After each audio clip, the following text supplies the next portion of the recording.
Bom dia, galera, são pontualmente 11 horas mais 34 minutos desta segunda-feira, dia 29 de agosto do ano da graça de 2022, está começando mais uma live do Lima.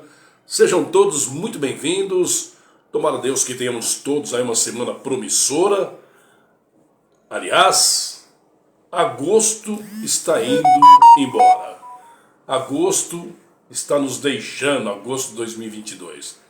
Setembro se aproxima, a estação da primavera, a estação de tudo se renova, e assim espero que seja também na vida de cada um de vocês, com renovações, com propostas, com coisas boas acontecendo. Afinal de contas, nós sempre almejamos tudo que há de melhor para todos nós, né? Então, essas 11 horas e 35 minutos dessa segunda-feira, vamos falar um pouquinho a respeito do Campeonato Brasileiro da Série A, que teve sua 24ª rodada sendo jogada neste final de semana, restando apenas então somente um jogo, que será findada essa rodada hoje à noite na Arena Neoquímica Itaquera, a partir das 21 horas e 30 minutos, onde o Corinthians recebe o Red Bull Bragantino, e aí sim podemos fechar a tábua de classificação desta que é a 24ª rodada do Campeonato Brasileiro da Série A. A exemplo da Série A, a Série B também já está se afunilando e praticamente definindo todos os seus participantes para o próximo ano, que vão ascender à elite do futebol brasileiro. E parabéns de forma antecipada ao Cruzeiro de Belo Horizonte, que patinou durante algum tempo na Série B, vem fazendo uma grande Série B e praticamente já é o virtual campeão e podendo ascender à elite do futebol no ano que vem. O Cruzeiro faz muita falta, o Cruzeiro pagou e paga pelos seus pecados administrativos em gestões passadas, mas o Ronaldo Nazário, o Ronaldo Fenômeno, assim que assumiu o Cruzeiro de BH, vem fazendo um grande trabalho, vem dando um suporte financeiro que é muito importante dentro de um contexto do futebol brasileiro. E assim o Cruzeiro, a Raposa Mineira, vai estar ao lado de América e também do Galo Mineiro. As três forças do futebol mineiro estarão de volta à elite do futebol o ano que vem. Então tomara que venha e venha para ficar, porque o Cruzeiro estando forte, o futebol brasileiro também fica forte. Então mais um que volta à elite do futebol. Provavelmente o Vasco também estará, mas ainda é muito precoce para que possamos dizer que o Vasco anda muito instável ultimamente, para ver se ele pode ascender à elite do futebol também. A exemplo do Sport Clube Recife, campeão. Aliás, os campeões que já foram campeões brasileiros outrora, que estão na Série B, vão voltar e vão voltar forte. Tomara Deus. Bahia, o Sport, o Vasco e o Cruzeiro de BH. Mas garantido mesmo, de forma praticamente antecipada, é o Cruzeiro de BH. E pelo lado da série A, isso é na Série B que eu falei. Na Série A, a Sociedade Esportiva Palmeiras, sábado foi ao Maracanã e num jogão de bola diante do Fluminense, que era até então o vice-líder da competição. O Palmeiras pegou na sequência 3 rodadas, sendo o Corinthians líder, vice-líder, bateu o Corinthians jogando na Neoquímica Arena em Itaquera, pegou o Flamengo, vice-líder, jogando no Allianz Parque, acabou empatando o jogo também, e agora diante do Fluminense a mesma coisa. Bom dia, Ronaldo Zaizek, bom dia, Dalci Andrade, ambos acompanhando aqui, bom dia minha esposa também que está acompanhando a live do Lima dessa segunda-feira, e o Palmeiras acabou colhendo um empate, aliás, num golaço de bicicleta feito pelo Rony, que parece que pegou gosto pela coisa, né? Fez um golaço na Libertadores de América, e agora ele vinha tentando há muito tempo jogar gol de bicicleta, e um golaço que deixou o goleiro Fábio do Fluminense sem nenhuma ação. Aliás, quando você faz um gol de bicicleta, você tira totalmente o norte do goleiro, né? Você tira totalmente a concentração, porque é praticamente impossível você saber, quando você lança o corpo e vem em direção ao gol, aonde essa bola vai parar. Então, o gol de bicicleta é de rara felicidade de um atacante ou de quem quer que a execute. E essa jogada é uma jogada extremamente difícil e muito difícil também para saber a sua direção, a direção que a bola vai tomar. Mas ainda assim o Palmeiras manteve uma certa distância num jogo emocionante também ontem no Maracanã, no Newton Santos, no Engenho Novo, no Engenhão, o clássico carioca entre Botafogo e Flamengo acabou me dando uma certeza única e exclusiva, sabe, que eu já vinha colocando em xeque esse questionamento, não em xeque e nem em dúvida, mas me deu a certeza que o Flamengo tem hoje, indubitavelmente, um dos melhores elencos ao lado do Palmeiras, mas ainda ele é mais qualificado através do banco de reservas que o Dorival Júnior tem para que se possa mudar o panorama de uma partida. Brincando com a minha esposa ontem, eu falei assim, escuta, o Flamengo empatou o primeiro tempo 0 a 0 com o Botafogo, estou assistindo aqui, ela e minha gatinha, né, a Lua, e ele pôs para fazer a modificação de 3 jogadores do Dorival Júnior. Ele acaba de ganhar os 3 pontos desse jogo. E ela brincando, falou, mas como assim? Falei, ele colocou jogadores que mudam totalmente o panorama de uma partida, e é questão de minutos para que o Flamengo faça o seu gol. Dito e feito, na primeira bola lançada por Pedro, ele preparou de cabeça, sobrou para o Vidal, e o Vidal empurrou para o fundo das redes. Estava ali decretada a vitória flamenguista, rubro-negra, jogando fora de seu reduto, né, porque é considerado um jogo fora, o Maracanã, que é a casa do Flamengo, e ele colhe com isso 3 pontos importantes, diminui a vantagem para a Sociedade Esportiva Palmeiras no quesito pontuação, mas eu acho muito difícil, porque o Palmeiras está com 53 pontos e o Flamengo, que vem na sequência, está com 43. 7 pontos. 7 pontos significam 2 rodadas e meia de vantagem. Então, você fala, poxa Marcelo, mas não dá para tirar 7 pontos em tantos jogos que restam ainda para terminar o Campeonato Brasileiro? Só que esses confrontos diretos, eles não existirão mais. O Flamengo não enfrentará mais o Palmeiras, o Corinthians não enfrentará mais o Palmeiras e o Fluminense não enfrentará mais o Palmeiras. Todos já enfrentaram e o Palmeiras não perdeu, e em somando pontos, agora ele administra. E outra coisa, outro fator assim preponderante para que nós possamos analisar, Luzia Garcia, tudo bem? Seja bem-vindo, minha amiga Luzia de muitos anos, lá do bairro do Caxingui. Seja bem-vindo, muito obrigado pelo carinho da sua audiência e participando também dessa live do Lima aqui, escutando Marcelo Lima falando de futebol.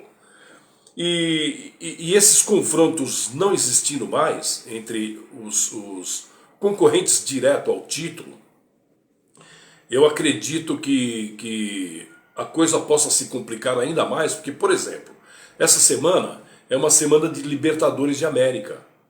O Palmeiras, sabiamente, a exemplo do Flamengo ontem, ambos jogaram com seus times considerados titulares, só que o Flamengo foi mais longe ainda. O Flamengo descansou seus atletas boa parte do jogo E agora, como vai ter que ir a Argentina jogar e o Palmeiras vai jogar com o Atlético Paranaense a Libertadores, a chave tem que ser totalmente desplugada do Campeonato Brasileiro, e assim vão acontecer, porque a partir do momento que nós entrarmos em setembro, a proximidade e a aproximação da Copa do Mundo, ela faz com que o calendário se achate ainda mais, a velocidade e a dinâmica das competições elas fluam de uma forma mais rápida, para que nós tenhamos o início, dia 20 de novembro, lá no Catar, dando pontapé inicial à Copa do Mundo. E aí, muito pouco tempo, então você tira novembro e tira dezembro, e você já entra em setembro, você vai ter que dar uma velocidade, e isso é extremamente preocupante no quesito desgaste físico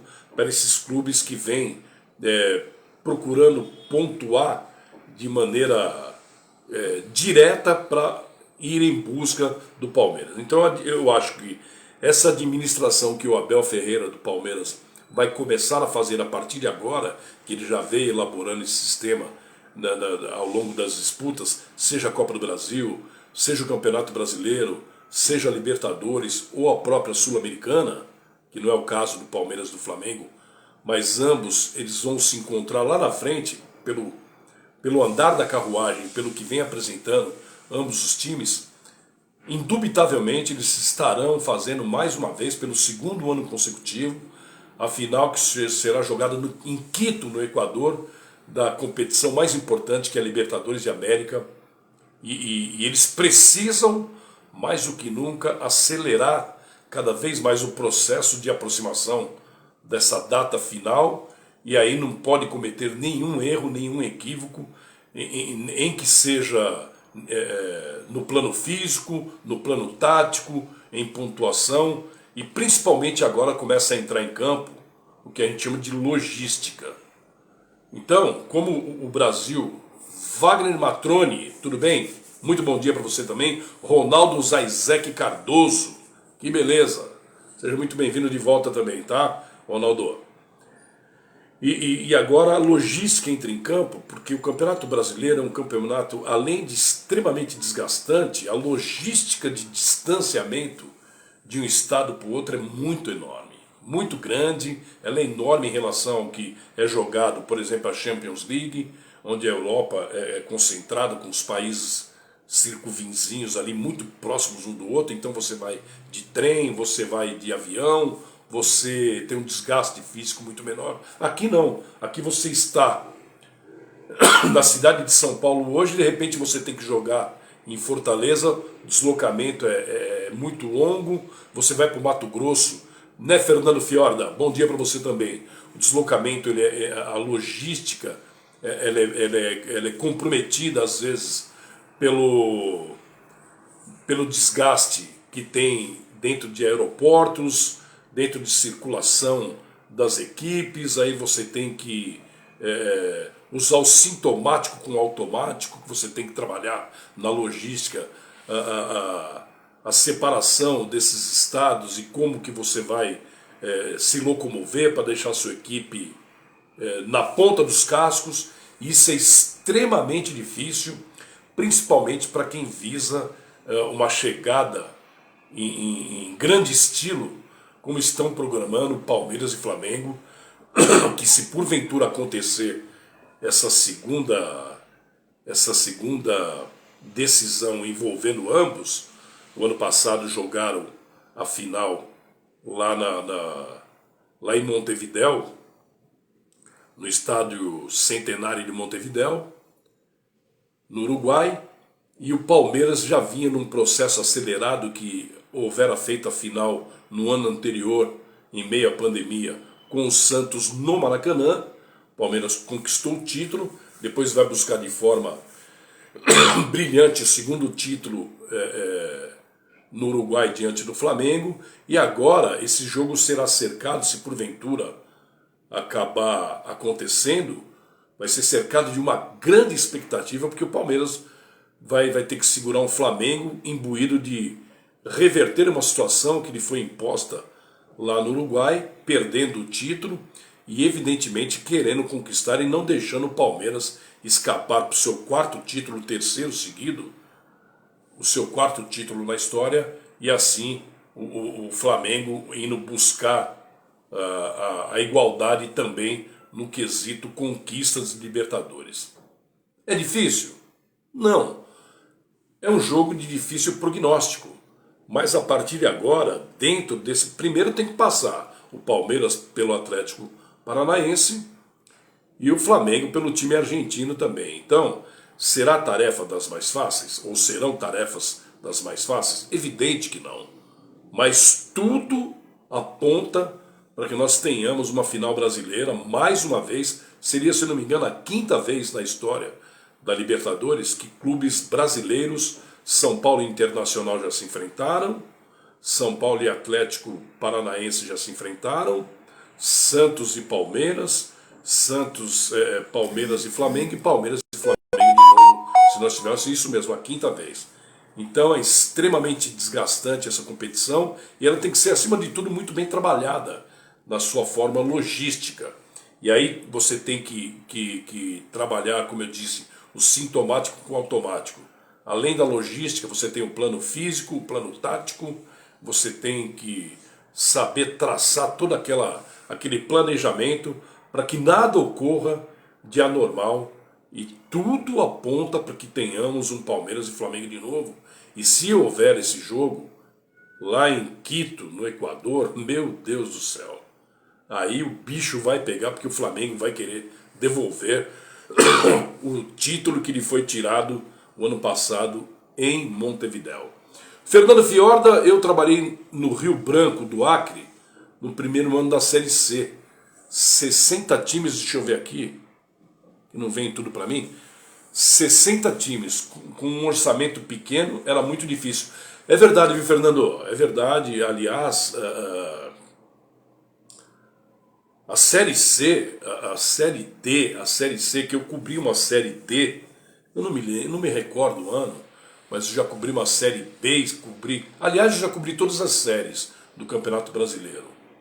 O que se vê a partir da Série B, que ela é um pouco mais vista que as demais, é um verdadeiro festival de horrores em matéria de gramado, em matéria de logística, em matéria de orçamento, em matéria de qualidade, em matéria de arbitragem. E para se jogar uma Série D ou uma Série C, os clubes brasileiros são extremamente competentes no que diz respeito à paciência e também ao plano emocional. Porque é uma verdadeira aventura participar do Campeonato Brasileiro de séries C e D. É extremamente complicado, é difícil, você tem total razão.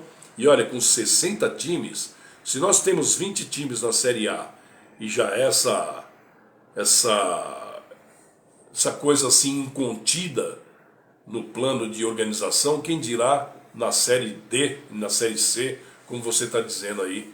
E eu concordo com você que eu já participei fazendo jogos de campeonatos das séries C e D, e realmente você tem razão, é extremamente complicado.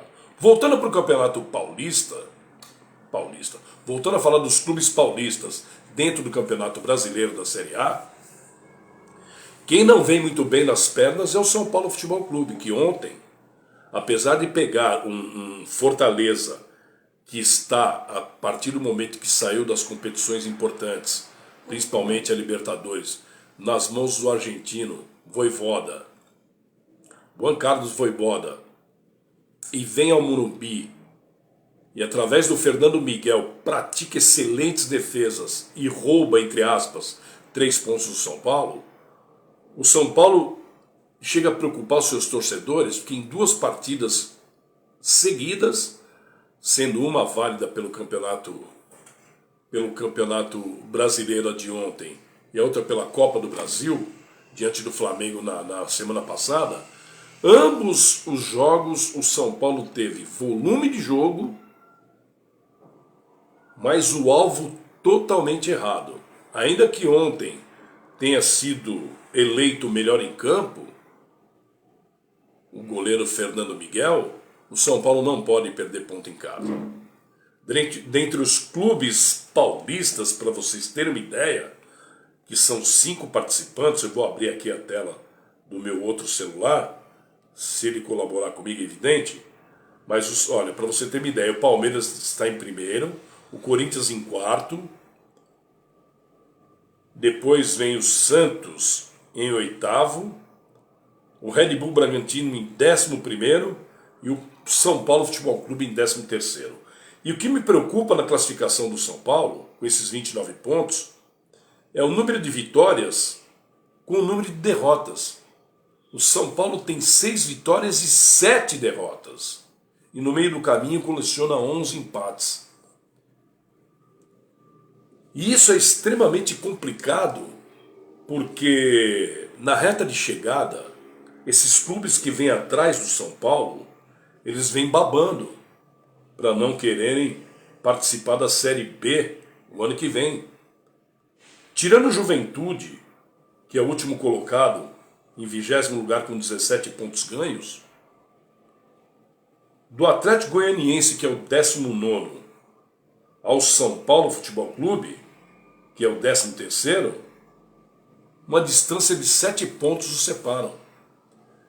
E o São Paulo tem jogos extremamente complicados com equipes consideradas fortes lá na frente. Se você olhar na tabela, você tem, por exemplo, um clássico contra o Corinthians, que a rivalidade grita aos 4 cantos, ainda que seja jogado no estádio do Morumbi, esse jogo.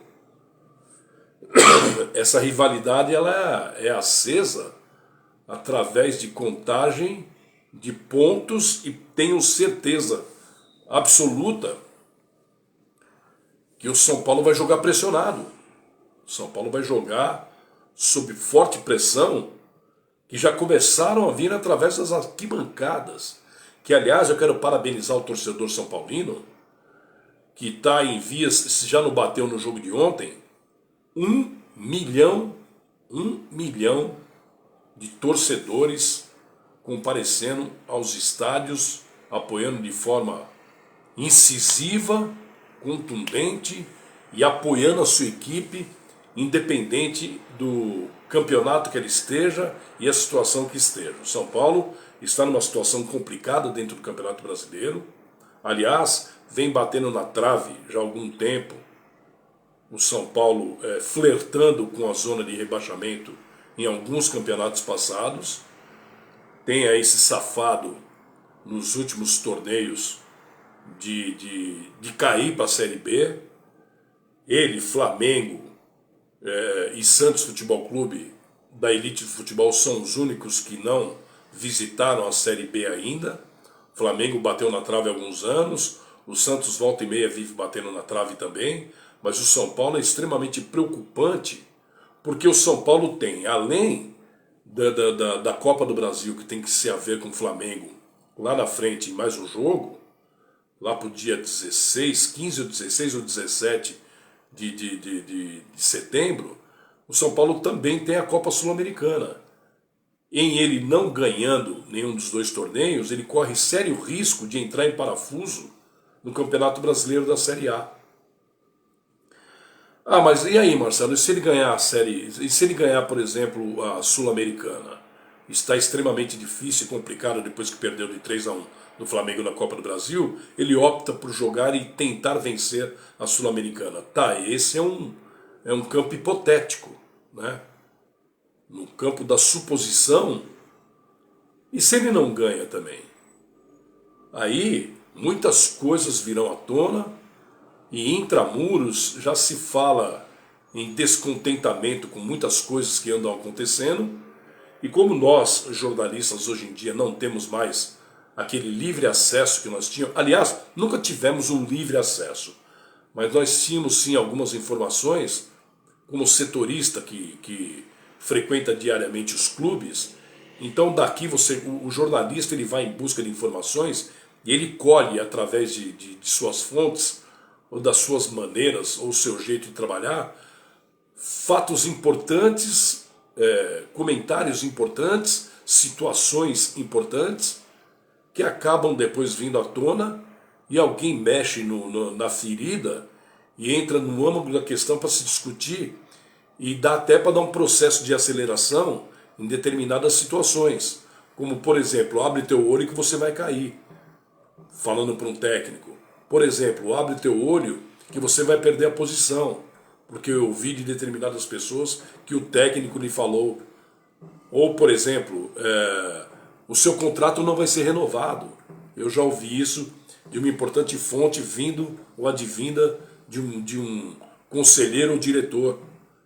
Então muitas coisas acontecem no campo do jornalismo que às vezes esse mal necessário que é, por exemplo, a presença diária de um setorista, ela não vem só para atrapalhar, ela vem para alertar em muitas coisas.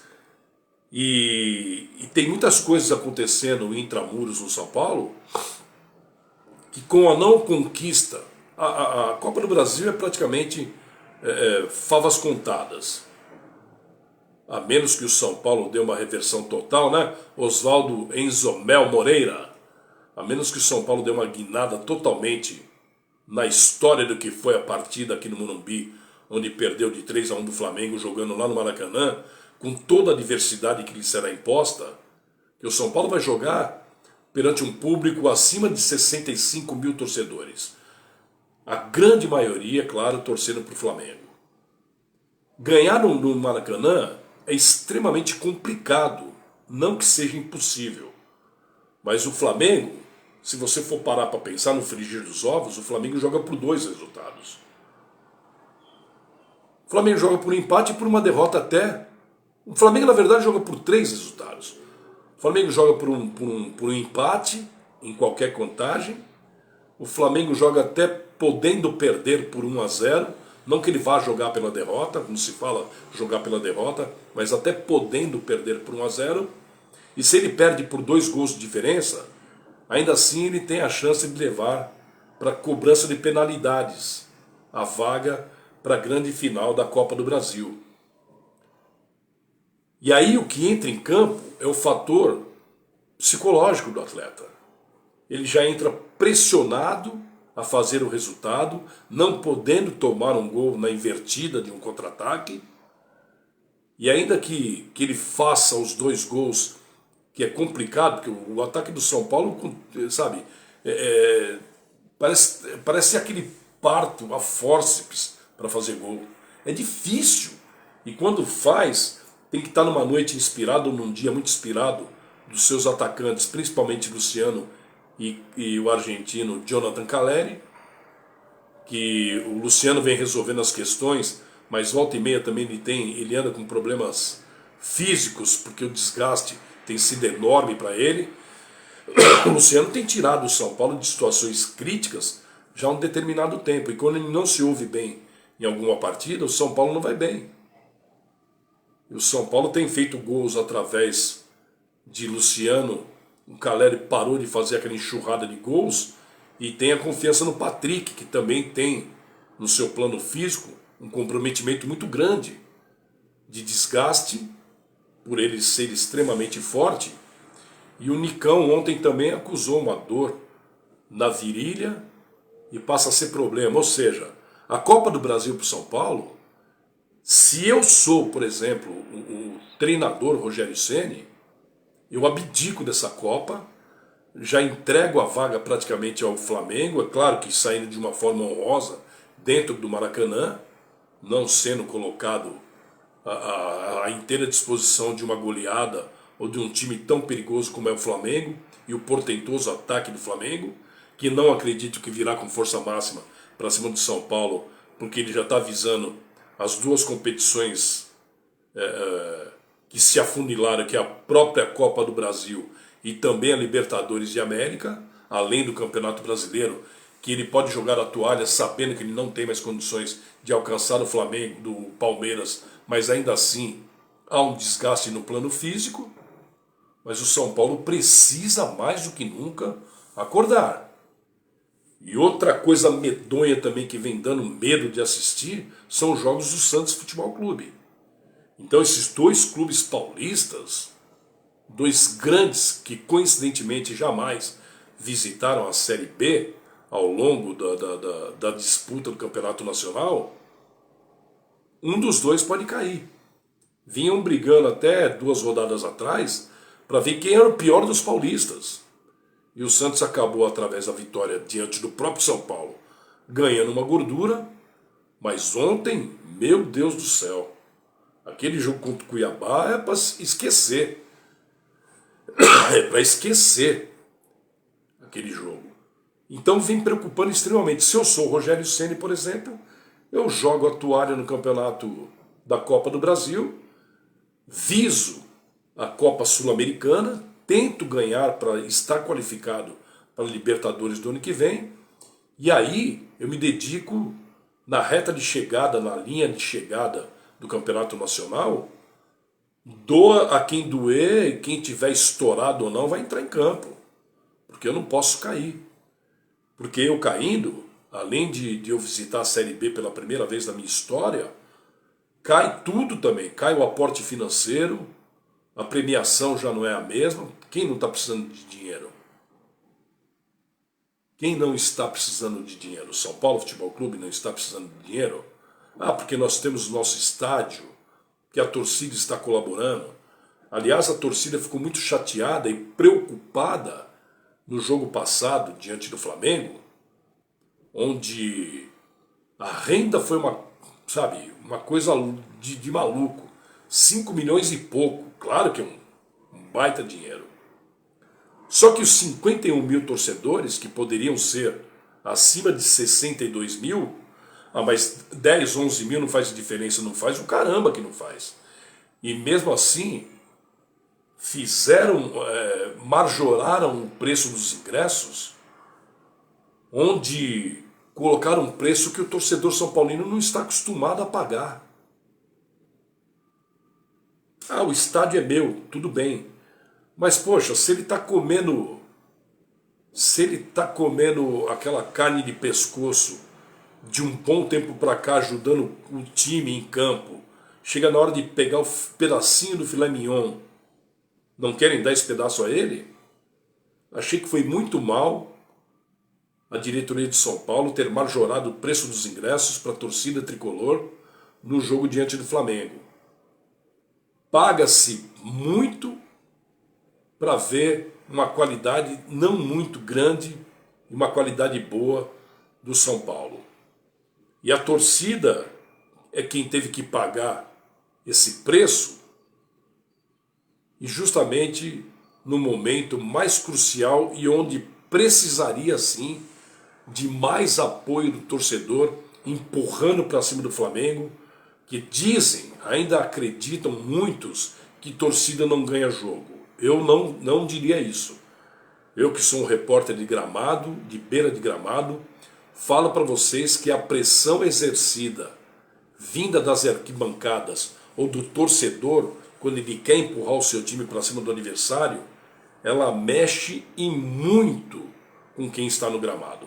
Mexe com a arbitragem, mexe com os reservas, mexe com os treinadores e principalmente com os jogadores que através de cada ataque, através de cada investida para cima do adversário, ela sente e ela sim empurra a bola para as redes.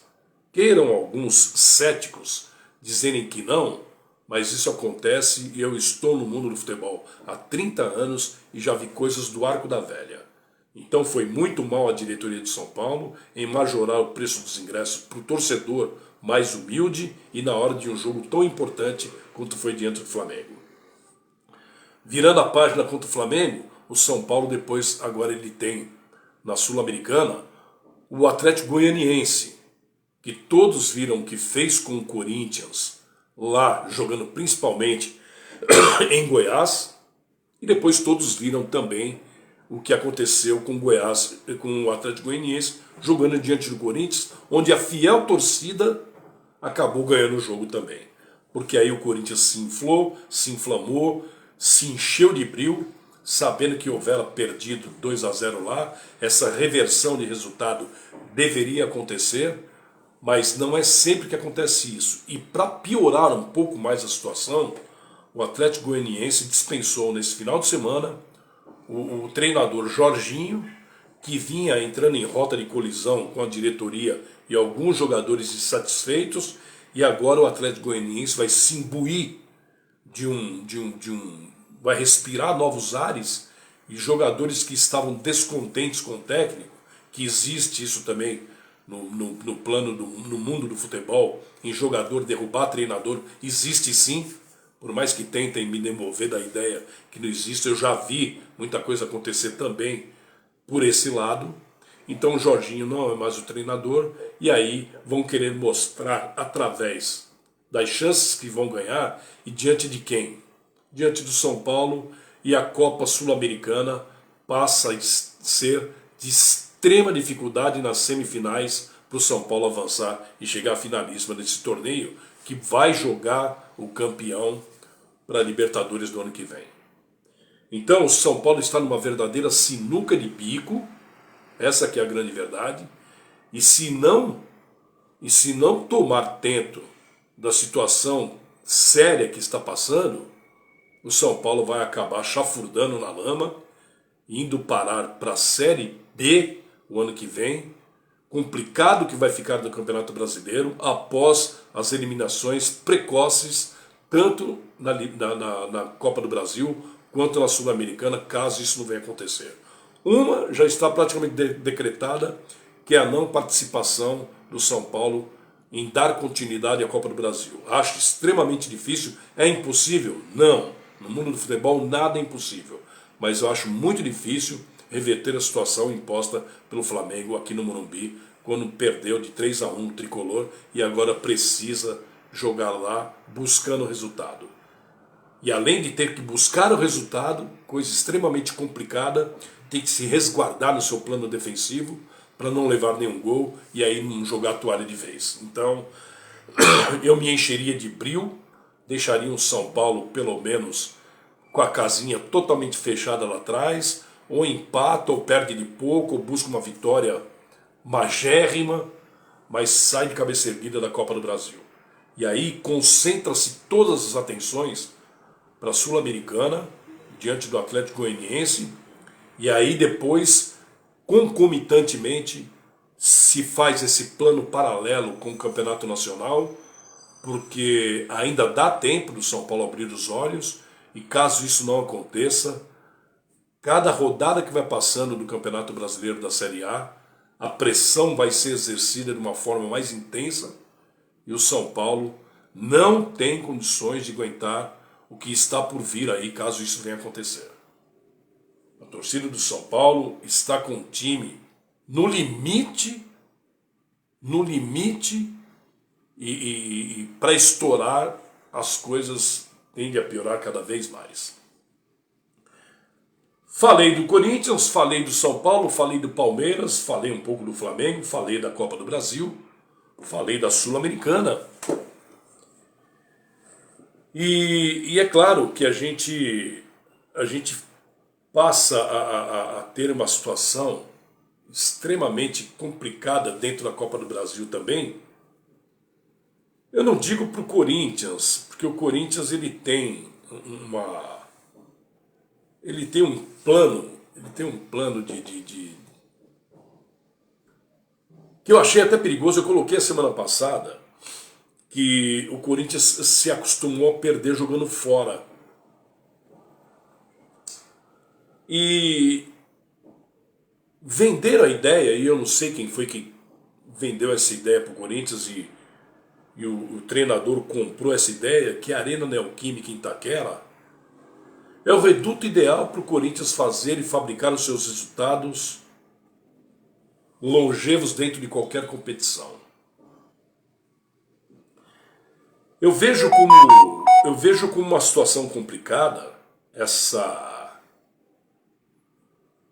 situação do Corinthians, que com seus 39 pontos em quarto lugar, ele tem que brigar ainda dentro do Campeonato Brasileiro para ficar entre os 4 que de forma direta vão para a Libertadores do ano que vem.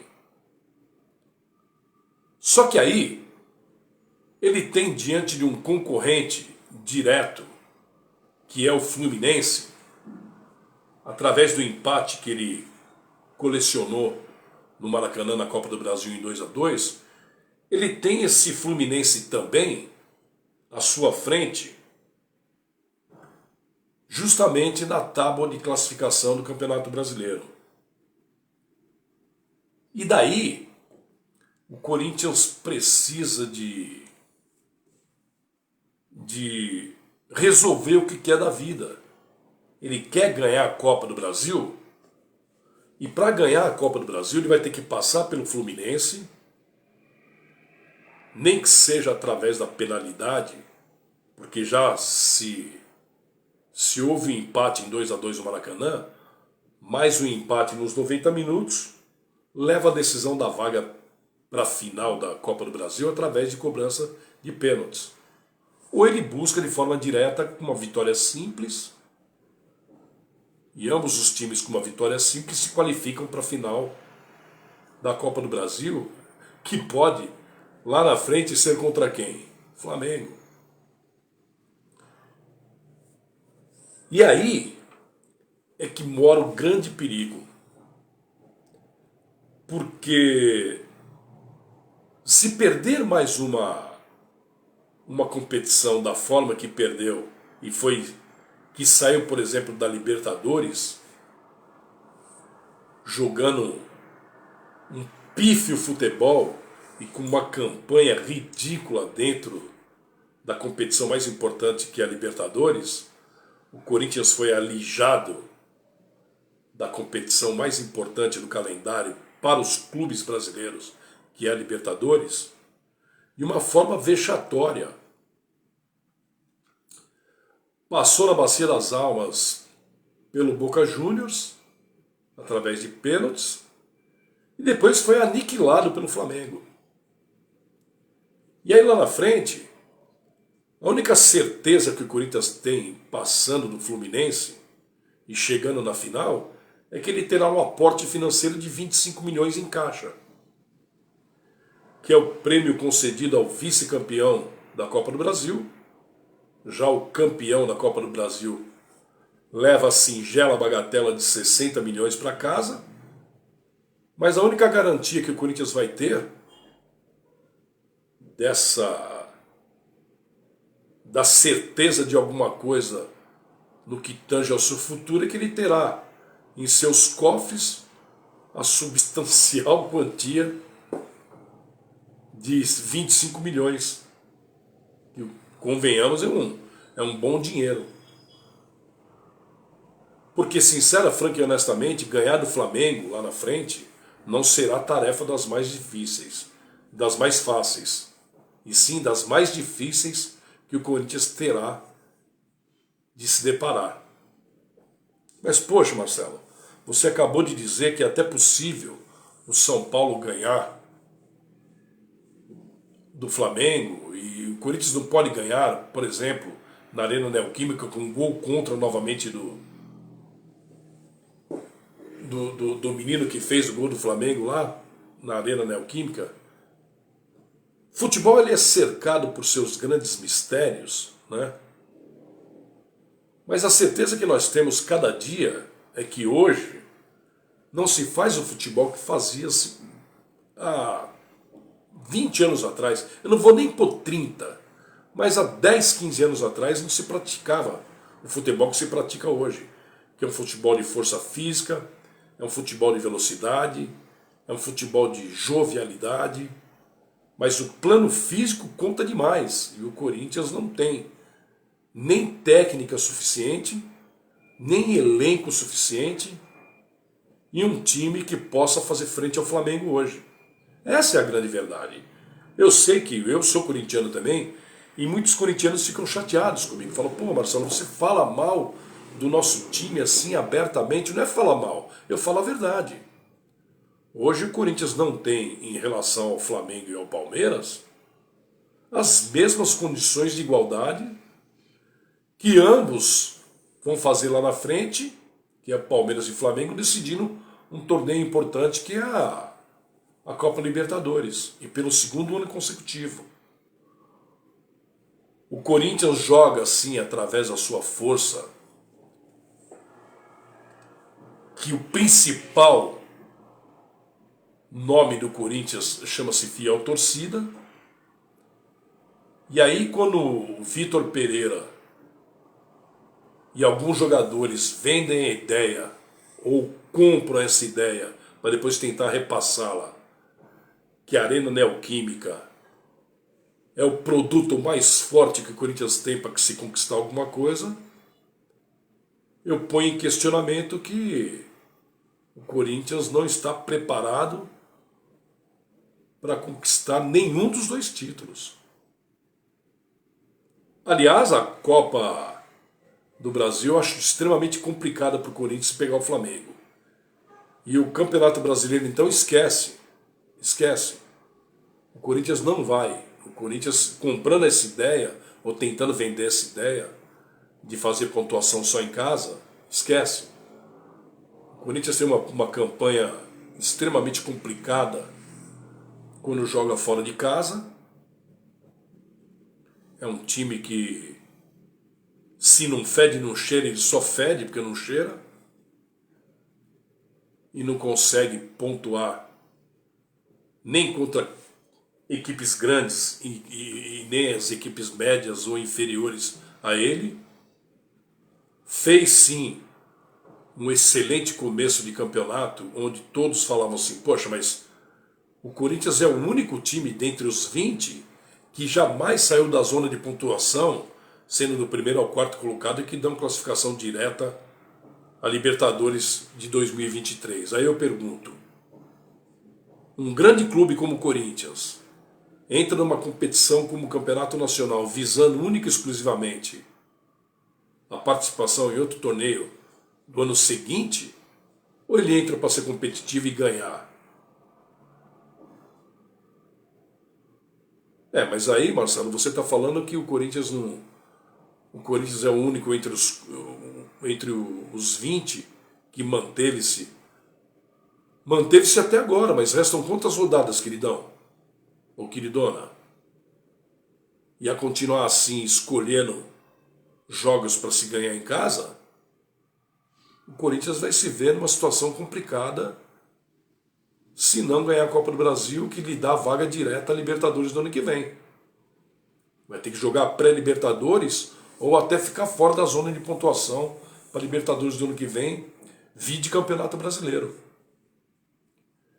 Então eu não acho legal, não acho de bom tom a diretoria jogar essa responsabilidade, entre aspas, para o torcedor, que tem que fazer o seu papel, comparecer, incentivar, tudo bem, mas aí vai ser demais para a cabeça do corintiano, a exemplo do que vai acontecer com o torcedor são paulino, jogar toda a responsabilidade às costas do torcedor, fazendo com que um não caia para a Série B, que é no caso do São Paulo, e outro que se classifique, pelo menos entre os 4, dentro da pontuação que lhe permite esse avanço à próxima competição em 2023.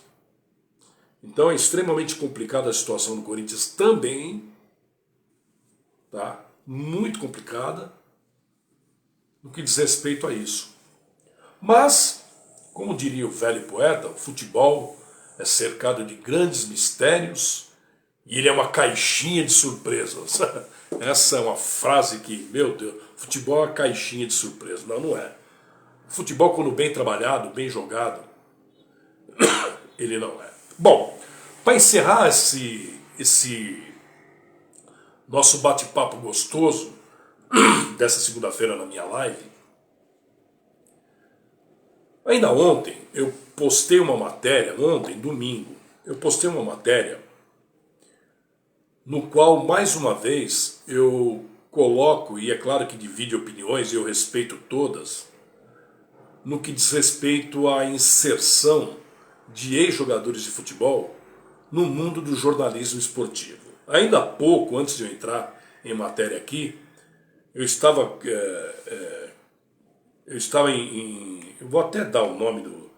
Eu achei inteligente, porque pessoas que conversam de forma educada e sincera assim, merece inclusive ser exaltado. Então, para que eu não cometa nenhuma injustiça, eu quero colocar aqui que vamos ver aqui, já vou dar o nome dele.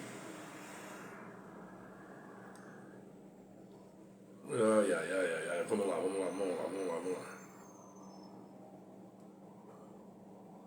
Vamos colocar aqui, eu não quero cometer nenhuma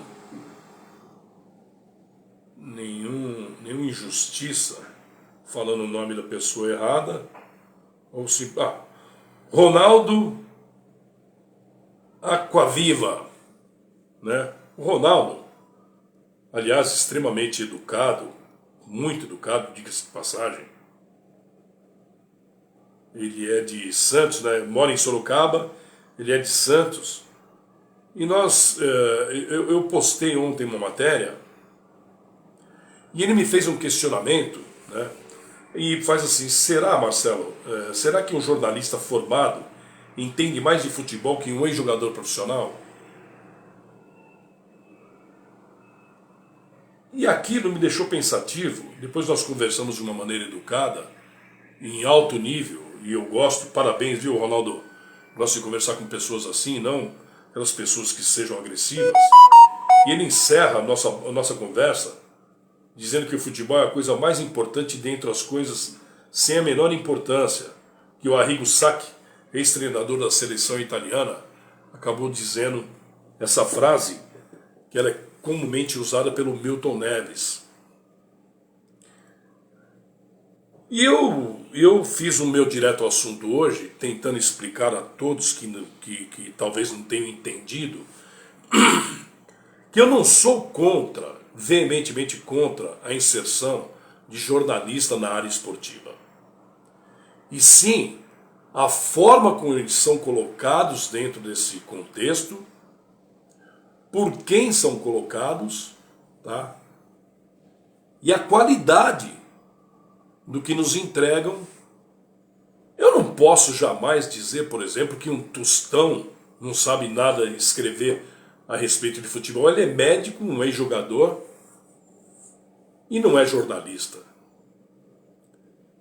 Eu não posso pegar alguns jogadores, por exemplo, ex-jogadores, que comentam barbaramente, muito bem. É o caso, por exemplo, de Roger Flores, que para mim foi uma surpresa.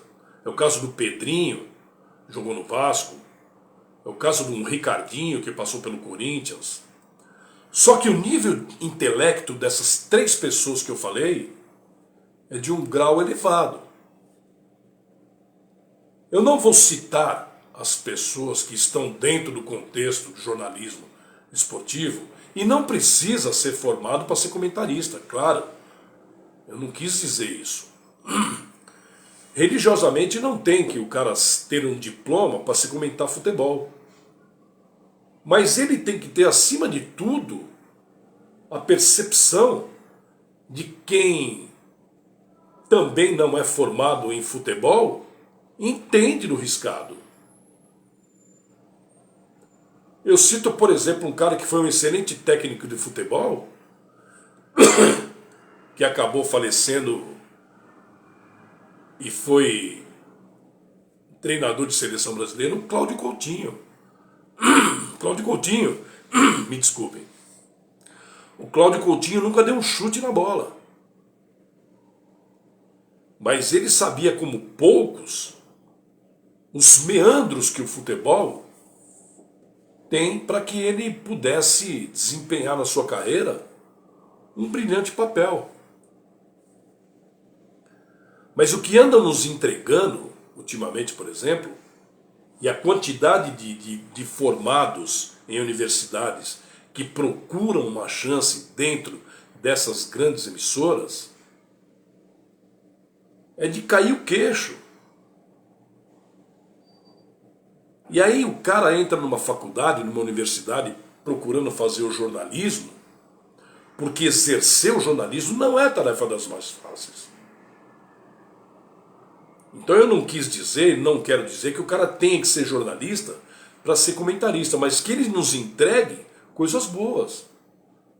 Porque está infestado de um monte de porcaria de ex-jogadores falando um monte de absurdo, e foram jogadores até de nível razoável, mas que não sabem se pronunciar, não sabem se contextualizar, não sabem proferir uma colocação de verbo numa comunicação direta, e ganharam dinheiro a rodo durante 15, 17, 20 anos de carreira, e não foi um dinheiro desprezível, ganharam dinheiro para fazer fortunas, e que agora continuam ganhando muito bem, que as emissoras televisivas pagam através de seus anunciantes e patrocinadores um salário alto para quem é o contratado.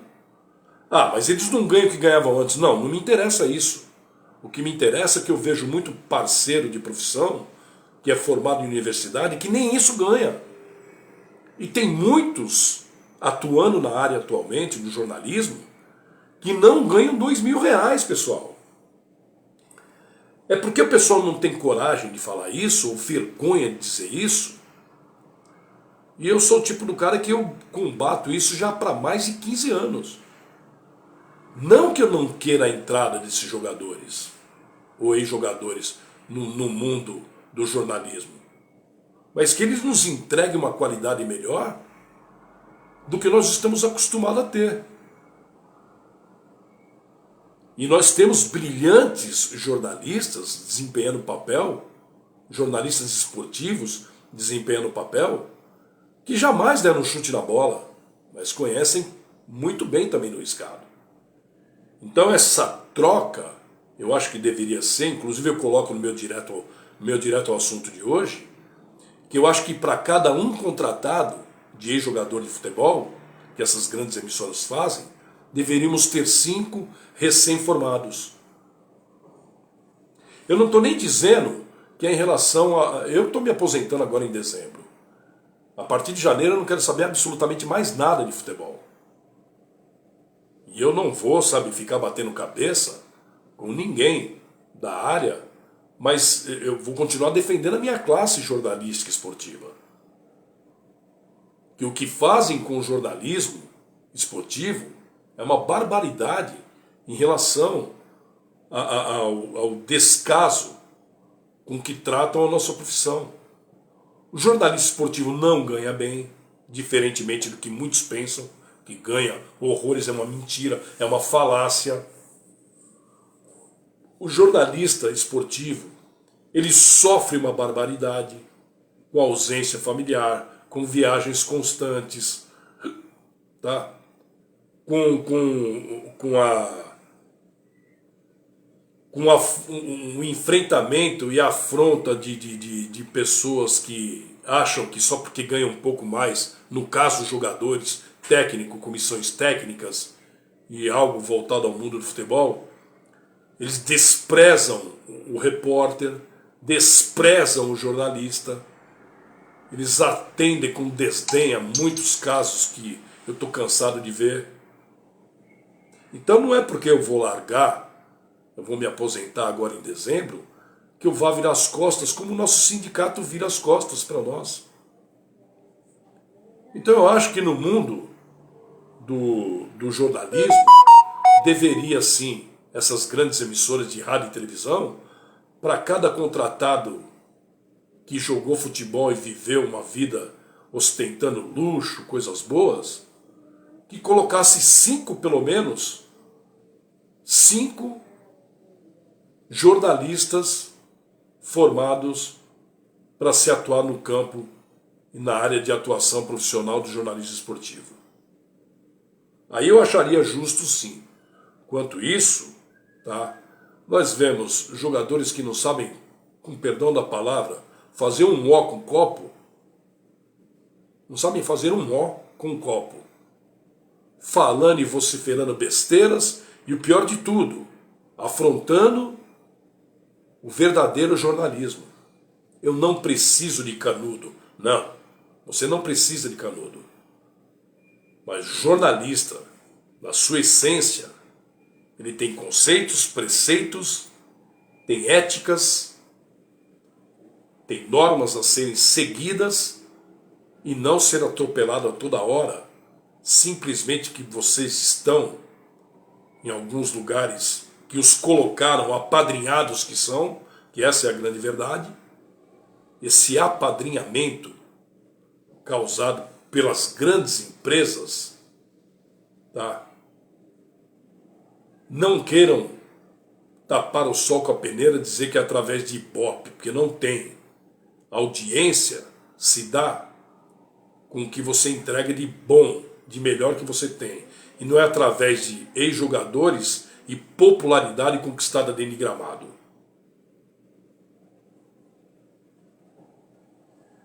E o jornalismo esportivo está chafurdando cada vez mais na lama, porque nós não temos mais excelentes jornalistas como tivemos no passado, como por exemplo um Orlando Duarte, já falecido, que era tido e visto como eclético,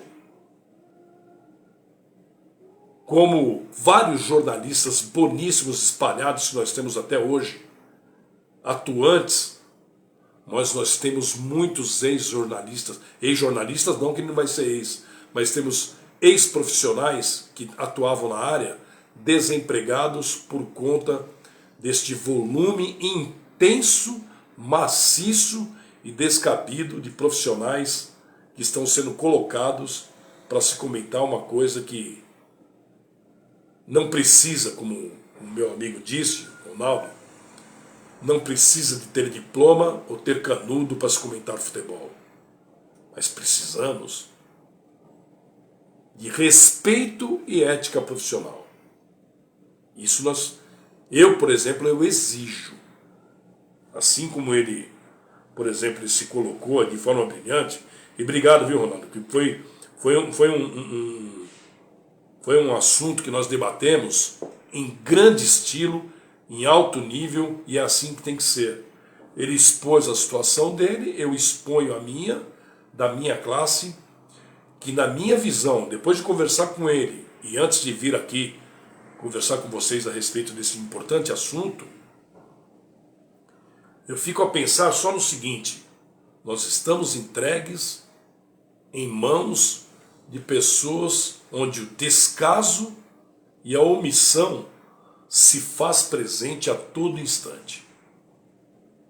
E aí, conforme nós fomos conversando aqui,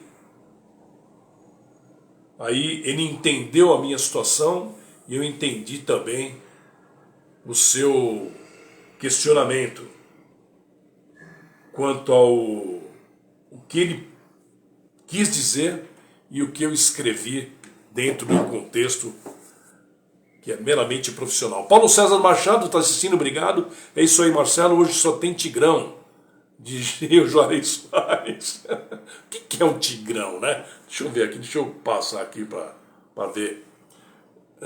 Desculpa a mão na tela, gente. E não sobe de jeito nenhum, não rola de jeito nenhum a situação, então só tem Tigrão. Juarez Soares, uma vez eu estava conversando com ele, viu, Paulo? Lá no estádio do Pacaembu.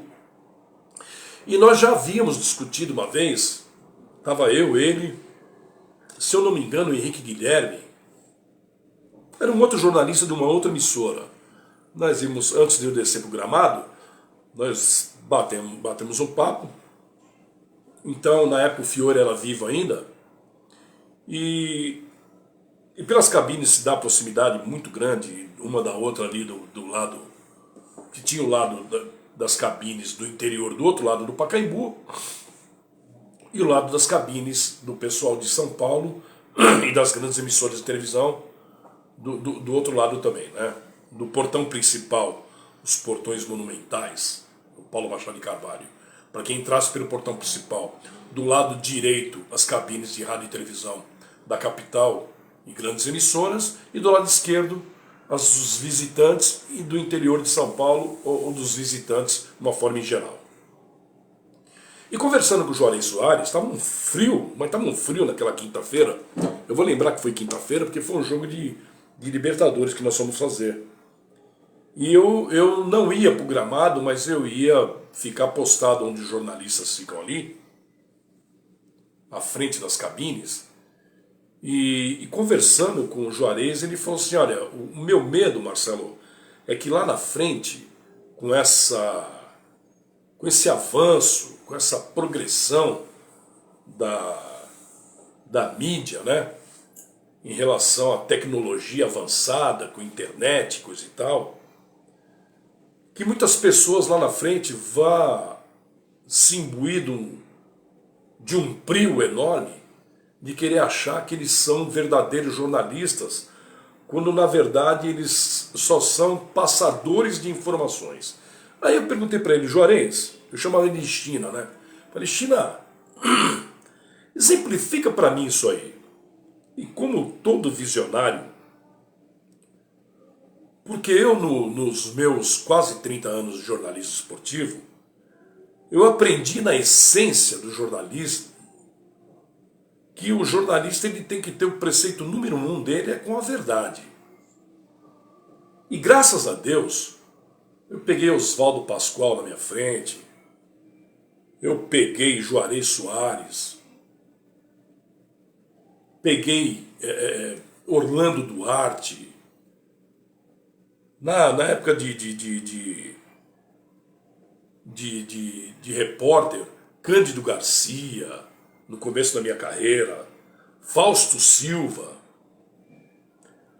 o Fatioli, enfim, peguei Romeu César, falecido também. Romeu César era uma festa que ele gritava aos 4 cantos e para quem quisesse se sentir incomodado ou se sentisse incomodado, que saísse do lado dele, que ele, quando ele passava os boletins dele, você tinha que sair de perto que ele gritava sobremaneira.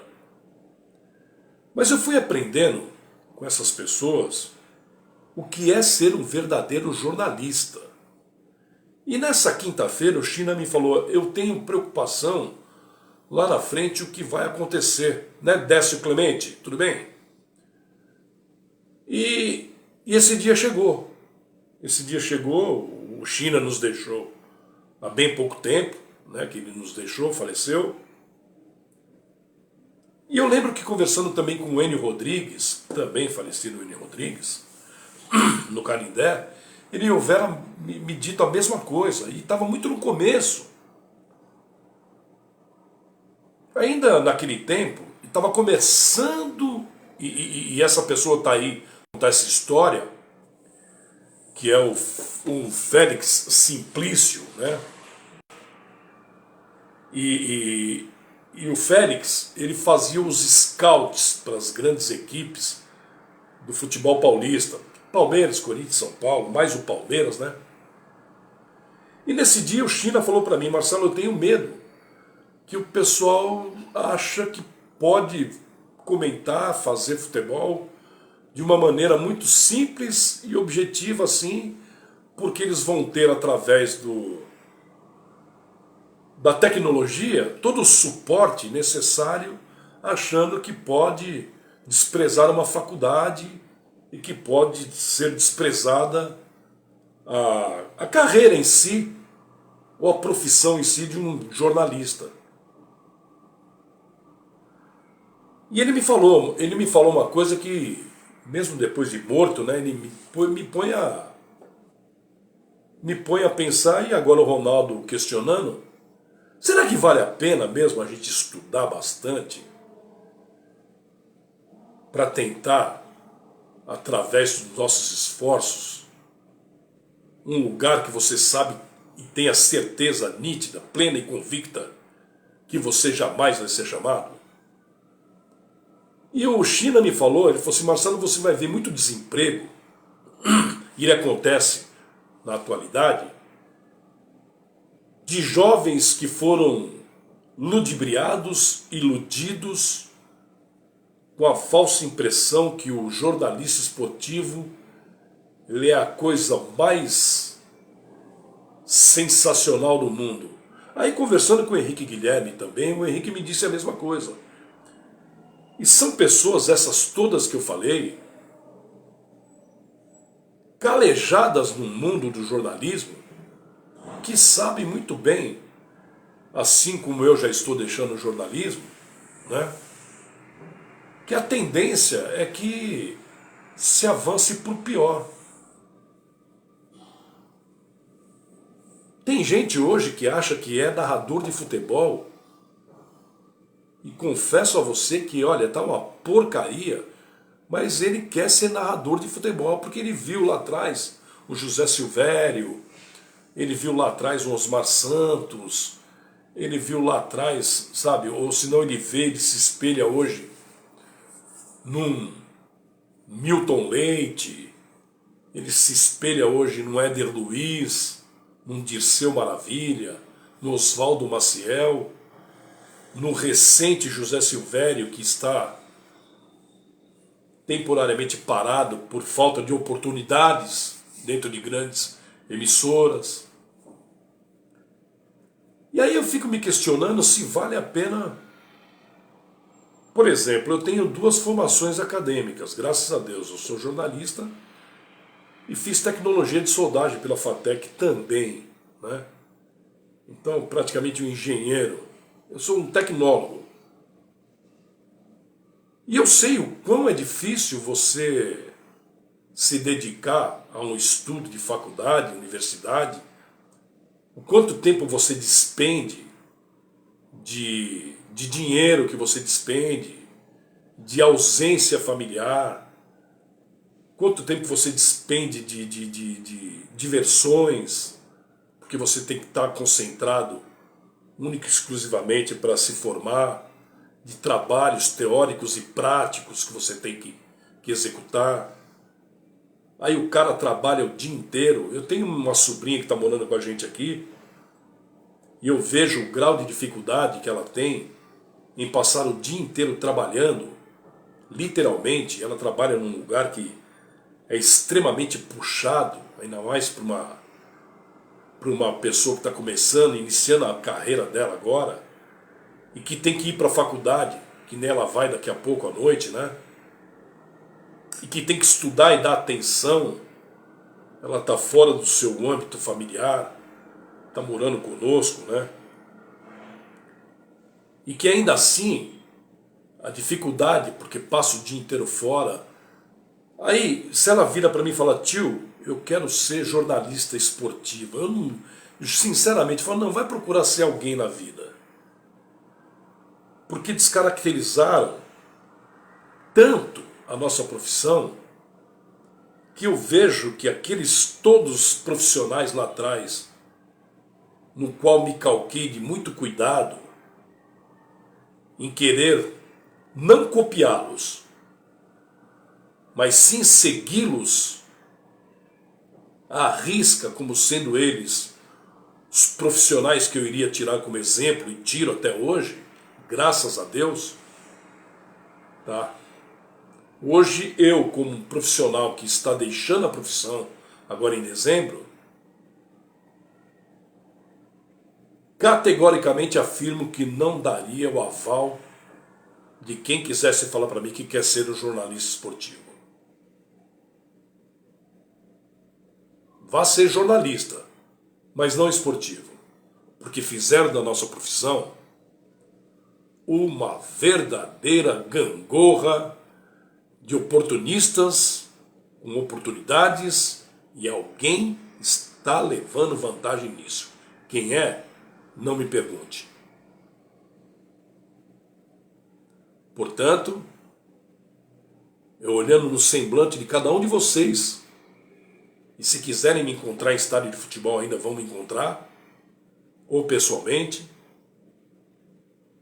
e falar assim: Marcelo, você me aconselha a ser jornalista esportivo? Não, eu aconselho você a ser jornalista. Porque o esportivo, muitos acreditam que só quem joga bola, só quem dá um chute na bola é quem entende de futebol. E de futebol, o Brasil está assim de técnico. Tá bom? Pessoal, muito obrigado pela atenção, muito obrigado pelo carinho. São 12 horas mais 48 minutos dessa segunda-feira, dia 29 de agosto, o mês do cachorro louco. Eu não acredito nisso, mas dizem, né? Então eu queria desejar a todos um bom início de setembro, um término de agosto aí, cercado de todas as coisas boas que o mundo possa lhes propiciar e proporcionar. Que nós tenhamos um encontro marcado para a próxima segunda-feira, que já estaremos no mês de setembro, sempre trazendo coisas importantes, assuntos relevantes, coisas que realmente contribuam para alguma coisa, não só no mundo jornalístico esportivo, mas num contexto geral. Que vocês tenham uma semana abençoada e, acima de tudo, com muita paz, muita alegria, serenidade acima de tudo, discernimento das coisas, para que nós possamos estar sempre de bem conosco mesmo, tá bom? Para a gente, essa interação, que ela seja constante e, acima de tudo, parcimoniosa. Beijo no coração de todos, fiquem com Deus e até a próxima segunda, se Deus quiser, porque eu fui! Um abraço, galera, até mais!